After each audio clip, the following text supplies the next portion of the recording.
Hey guys, how's it going? Let's talk about Mortal Kombat 2021. Over the weekend, I finally and thankfully got a chance to watch the highly anticipated brand new Mortal Kombat film from 2021. Like many Mortal Kombat fans, I have waited over 2 decades for them to make a new movie based on the popular video game franchise. This is not a review. This is a British fans spoiler-free retrospective thoughts and opinions on this movie. Firstly, and if I'm assuming correctly, your first question will be, is this film worth watching? The answer to that question is a resounding yes. I would highly recommend going to watch this film at the theatres if you can safely. But if you can't watch it at the theatres safely, guys, I would say definitely watch this film at home. Either way, you are going to be entertained by this film. It was action-packed throughout, and it does focus more on the blood, gore, violence and fatalities that were missing from the original films. We did get deaths in the original films, but they were more by moves and broken necks, etc., rather than in this film we actually get really gory scenes of death and violence, which is great if you are a fan of the Mortal Kombat franchise.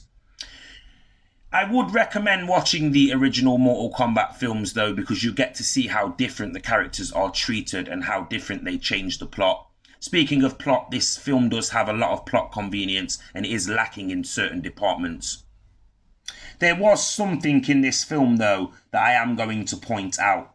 I've been asking a question for over 25 years. How did the Earthrealm fighters get their powers in the first game? We now have a definitive answer to that, and I will let you watch the film to find out the answer to that question. It's pretty simple, but we do get an answer to that question in this film.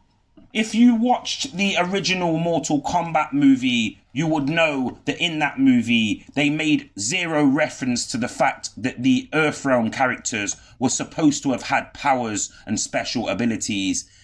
They never did get powers and special abilities in that film, despite the fact that 3 years before, in the Mortal Kombat 1 game, all of those characters had special powers and abilities. It's a question that fans asked for years, but they were never answered, and in this film you can clearly see that they make an effort to change that. There is no questioning the powers and abilities of these characters. They all, by the end of this movie, are possessing powers and abilities. Well, the ones that are still alive anyway.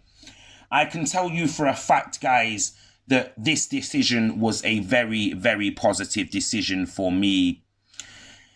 Mortal Kombat as a whole is supposed to be about blood and gore and violence. And like I said earlier, that is exactly what we got. We got characters like Sub-Zero, Scorpion, Shang Tsung, Raiden, Liu Kang, Jax, Sonya Blade, Kano, and the debuting in the cinematic version of Mortal Kombat.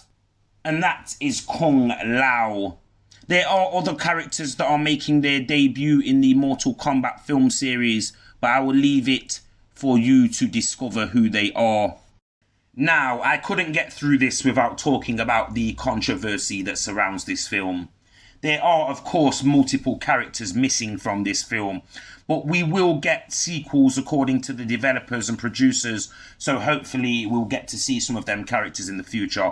That's not something that I'm overly concerned with right now. The main concern I have is the plot convenience surrounding the brand new character Cole Young.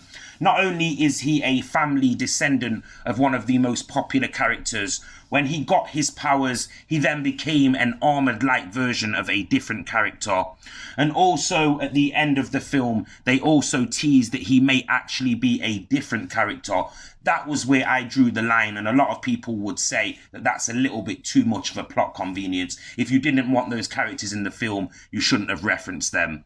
It didn't ruin the film for me, and it didn't stop me from enjoying this film. As I said, I highly recommend that you watch this film, guys. There is absolutely no doubt about it that this is the best version of Mortal Kombat. I'm going to give this an 8 out of 10. Please like, share, subscribe, and stay tuned for more.